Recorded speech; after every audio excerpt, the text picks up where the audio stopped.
नेमकं हे प्रकरण काय पुन्हा एकदा जाणून घेऊया। विनोद तावडेंनी पैसे वाटल्याचा बहुजन विकास आघाडीचा आरोप आहे। विरारमध्ये विनोद तावडेंनी पैसे वाटल्याचा आरोप केलाय।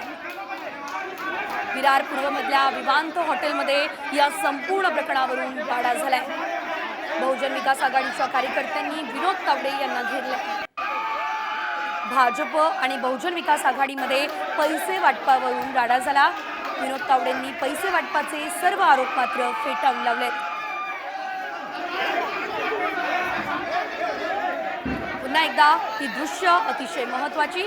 तावडेंवरती पैसे वाटप केल्याचा आरोप केला जातो आणि कशा प्रकारे विनोद तावडे या हॉटेलमध्ये बसले आहेत आणि चारही बाजूने बहुजन विकास आघाडीच्या कार्यकर्त्यांनी विनोद तावडे यांना घेरलंय हे सुद्धा आपण या दृश्यांमध्ये बघतोय। तर दुसऱ्या दृश्यांमध्ये क्षितिज ठाकूर हे विनोद तावडे यांना जाब विचारण्यासाठी स्वतः पोहोचले होते, जे की बहुजन विकास आघाडीचे आमदार आहेत। मात्र यावेळेस या ठिकाणी केवळ समजवण्याचाच त्यांना प्रयत्न करण्यात आला, परिस्थिती नियंत्रणात आणण्याचा प्रयत्न करण्यात आला। मात्र हे पैसे नेमके का आले, कुठून आले, कशासाठी आणण्यात आलेले होते, हॉटेलमध्ये विनोद तावडे काय करत होते, त्या ठिकाणी ते कशासाठी पोहोचले होते, हे असे अनेक प्रश्न खरं तर अद्यापही अनुत्तरितच आहेत। त्यामुळे आता या संदर्भात निवडणूक आयोग चौकशी करणार का हे बघणं अतिशय महत्त्वाचं आहे।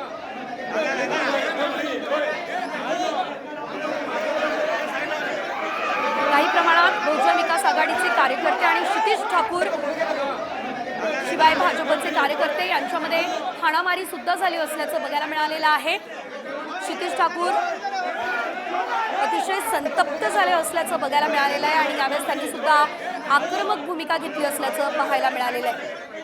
विरार या ठिकाणी पैसे वाटप केल्याचा आरोप बहुजन विकास आघाडीने केला। महाराष्ट्र विधानसभा निवडणुकीसाठी खरं तर उद्या अर्थातच 20 तारखेला मतदानाची प्रक्रिया पार पडतीये आणि या मतदान प्रक्रिया आधीच पैसे वाटपाचा आरोप सुरू झालेला आहे। याआधी जर आपण बघितलं तर छत्रपती संभाजीनगर या ठिकाणी सुद्धा शिवसेनेने उद्धव बाळासाहेब ठाकरे गटानं पैसे वाटपाचा आरोप केलेला होता आणि आता विरारमध्ये सुद्धा हे संपूर्ण प्रकरण आपण बघतोय। काही वेळापूर्वी आम्ही या संदर्भात काँग्रेसचे प्रदेश अध्यक्ष नाना पटोले यांच्यासोबत सुद्धा बातचीत केली। त्यांनी नेमकं काय म्हटलं बघूया।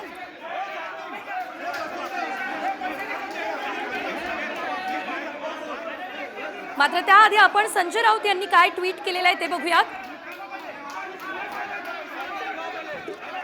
भाजपचा खेळ खल्लास, जे काम निवडणूक आयोगानेच करायला हवं होतं ते काम ठाकूर यांनी केलं।